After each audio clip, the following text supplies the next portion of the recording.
Hello guys, so on today's video I'm going to show you how brake system works on the Model T ATV. As you know that every time your kids press and brake handle, just like that, on the back of the machine you see stoplight coming on, which is the good sign. That means that your brake handle switch is working and it's actually cutting off power to the motor. But so even if your kid is twisting the accelerator handle, like I'm doing right now, as long as you see the stop light on, the motor will not respond because the power will be cut off until the light is off, and then the power will be activated. So everything is working, but it doesn't mean that ATV is not rolling. And to come to a complete stop, your kid supposed to press handle as much as possible closer to the brake handle, and not every kid is able to press it so hard. So there is a couple adjustments options for this model. So one of them, you can adjust this cable right here and stretch it so your kids don't have to press it that close to the handle, and the ATV will stop sooner. Another option how to adjust it would be to pull this cable out with a pair of pliers. But you have to loosen this locking nut, 10mm locking nut, and pull this cable out.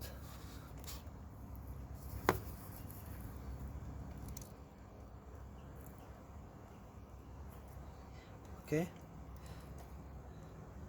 And then lock and that locking nut. Maybe you need to ask somebody to help you to lock that nut while you pulling it and holding this lever in the same time. So you will need extra hand for that.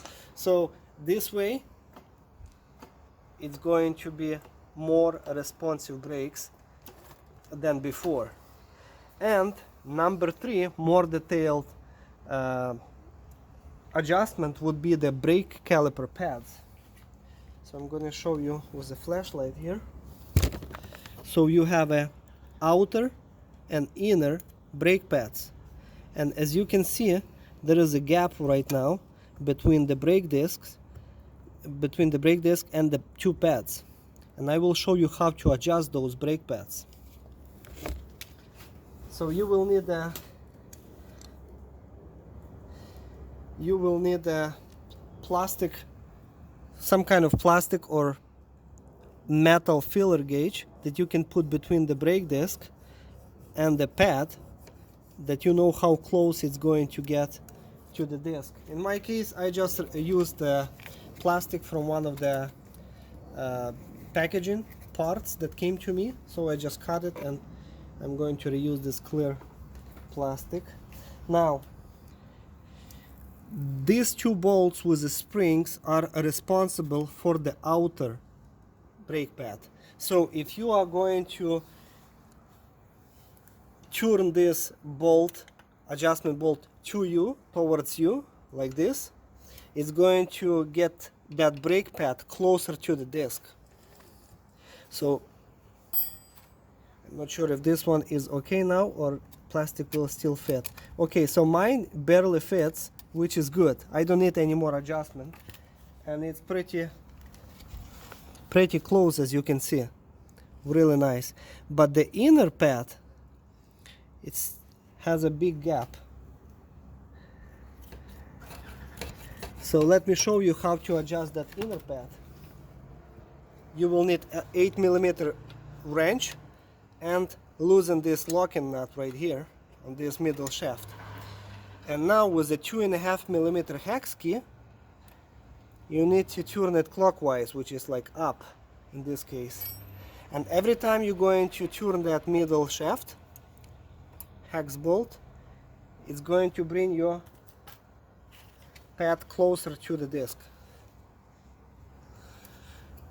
As you can see, there is a very little gap right now, but still, right now it's extremely close. Let me try to get it with the Plastic? Okay, well, my plastic barely fits between the brake pad and the disc, and that's how I want it to be. Now I want to make sure that it's not too close or too tight.